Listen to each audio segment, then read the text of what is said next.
আমাদের ধমকে চমকে বড় বড় ভাষণ দিয়ে কোনো লাভ নেই। নমস্কার বন্ধুরা, আমার নাম ধ্রুবজ্যোতি সরকার। তৃণমূলকে ধমকে চমকে লাভ নেই, হুঙ্কার অভিষেকে। দুদিনের মধ্যে এই মিছিল তৃণমূলই করতে পারে। আগামী 2 মাসে দিল্লিতে কি করতে পারে বিজেপির বন্ধুদের ভেবে দেখতে বলবো। তৃণমূলকে ধমকে চমকে কোনো লাভ হবে না, হুঙ্কার অভিষেকে। যে মানুষের ভোটাধিকার এবং মানুষের মৌলিক অধিকার থেকে মানুষকে যারা বঞ্চিত করেছে তাদের বিরুদ্ধে আমরা গর্জে উঠব। আগামী দিনে যদি মানুষের অধিকারে আমাদের প্রাণ দিতে রাস্তায় নামতে হয়, বিজেপির বিরুদ্ধে বঙ্গবাসী ইতস্তত বোধ করবে না। আমরা তৈরি আছি। আমাদের যদি মাথা নিচু করতে হয় আমরা 10 কোটি বঙ্গবাসীর কাছে করব, কিন্তু দিল্লির কাছে বশ্যতা স্বীকার করব না, আত্মসমর্পণ করব না, তাদের কাছে মেরুদণ্ড বিক্রি করব না। ভাবছো যা ইচ্ছা তাই করব, যখন ইচ্ছা যা ইচ্ছা ঘোষণা করব। আমি চাইবো যা চাই, জগৎ তাকে আমি না চাই। বাংলার মানুষের আশীর্বাদ নিয়ে আমরা রাস্তায় নেমেছিলাম। একদিকে 10 কোটি মানুষের আশীর্বাদ, আর একদিকে কেন্দ্র সরকারের ইডি, সিবিআই, মন্ত্রীরা, সুপ্রিম কোর্ট, হাইকোর্ট, বিচার ব্যবস্থার একাংশ, সংবাদ মাধ্যমের একাংশ, ইনকাম ট্যাক্স, নির্বাচন কমিশন, প্যারামিলিটারি ফোর্স। গোহারা হেরেছে, জয় হয়েছে বাংলার মানুষের। সেই 100 দিনে সুপ্রিম কোর্ট রায় দিয়েছে যে বাংলার মানুষকে টাকা দিতে হবে। এই যে 7 জন আত্মহত্যা করে মারা গেছে, প্রাণ দিয়েছে, সবার ভোটার তালিকায় নাম ছিল। যখন ইচ্ছা যাকে ইচ্ছা বাংলাদেশি বলে আখ্যায়িত করে ডিপোর্ট করে দিচ্ছে। একটা অন্তঃসত্ত্বা মহিলা, তার 6 জন পরিবারের সদস্য সহ তাকে, যেখানে হাইকোর্ট রায় দিয়েছে তার মায়ের ভোটার তালিকায় নাম রয়েছে, তার বাবার ভোটার তালিকায় নাম রয়েছে, 2002-এর খসড়া তালিকায় নাম রয়েছে, তাকে বাংলাদেশি বলে ডিপোর্ট করে বাংলাদেশে পাঠিয়ে দেওয়া হয়েছে। এর জবাব বাংলা দেবেই। এবং নেত্রীকে আমি শ্রদ্ধা জানিয়ে তার অনুমতি চেয়ে আমি আপনাদের বলছি, এই যে 7 জন প্রাণ দিয়েছে সবাই যোগ্য ছিল, ভোটার তালিকা থেকে সবার নাম বাদ গেছে।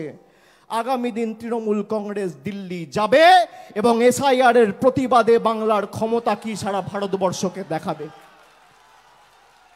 অমিত শাহ একটা সাক্ষাৎকারে বলেছে, যারা ভারতবর্ষে জন্মায়নি তাদের ভারতে ভোটাধিকার প্রয়োগ করার অধিকার নেই।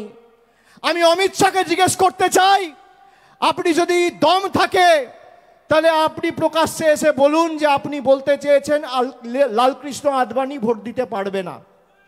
তার কারণ লালকৃষ্ণ আদবানির জন্ম হয়েছিল করাচিতে। এই যে মতুয়া ভাইয়েরা বসে আছে যারা ওপার বাংলা থেকে এসছে, বিজেপি এদের জন্য এখন নাটক করে ক্যাম্প খুলেছে। একজনকেও নাগরিকত্ব দেয়নি। আর আমি বলি শুনুন, মতুয়া ভাইয়েরা, রাজবংশী ভাইয়েরা, এদের ফাঁদে পা দেবেন না। এদের ক্যাম্পে যদি আপনারা যান, আসামে 12 লক্ষ হিন্দু বাঙালির যা অবস্থা হয়েছে, আপনাদেরও একই পরিণতি ভারতীয় জনতা পার্টি করবে। হট করে এসআইআর ঘোষণা করে দিতে হবে। তার কারণ বিজেপি বাংলায় 2021-এও হেরেছে, 16-তেও হেরেছে, 19-এও হেরেছে, 24-এও হেরেছে। আগামী 26-এর লড়াই শুধু মমতা বন্দ্যোপাধ্যায়কে 4র্থবার মুখ্যমন্ত্রী করার লড়াই নয়, আগামীর লড়াই বিজেপিকে শূন্য করার লড়াই, বিজেপিকে শূন্য করার লড়াই, বিজেপিকে শূন্য করার লড়াই। যে কটা আবর্জনা এদিক ওদিক ছিটিয়ে পড়ে আছে, আজকে ভাবুন বাংলার মানুষের ভোট নিয়ে বাংলা থেকে 12 জন এমপি হয়ে বাংলার টাকা বন্ধ। বাংলা থেকে 77 জন এমপি জিতেছিল, এদেরকে শূন্যে নামাতে হবে। এদেরকে শূন্যে নামালে আজকে যদি 12 জন এমপি না জিতে তৃণমূল হয়েছে 29, যদি তৃণমূল 40 হতো তাহলে আজকে কি হতো? বিজেপি টাটা বাই বাই, থাকতো না। 10টা সিটের জন্য খালি সরকারটা রয়ে গেছে। তাও তো বিহারে ইলেকশন আছে, 5-7 দিনের মধ্যে 2টো ক্র্যাচ নিয়ে হাঁটছে। আর বড় বড় ভাষণ, এসআইআর হবে, এনআরসি হবে। এই ঠাকুরবাড়ির মাটিতে দাঁড়িয়ে মমতা বন্দ্যোপাধ্যায় এনআরসির বিরুদ্ধে 2019 সালের 16ই ডিসেম্বর মিছিল করে এই জোড়াসাঁকোতে সভা করে বলেছিল যে আমরা এনআরসি হতে দেবো না। পেরেছে অমিত শাহ, পেরেছে বিজেপি।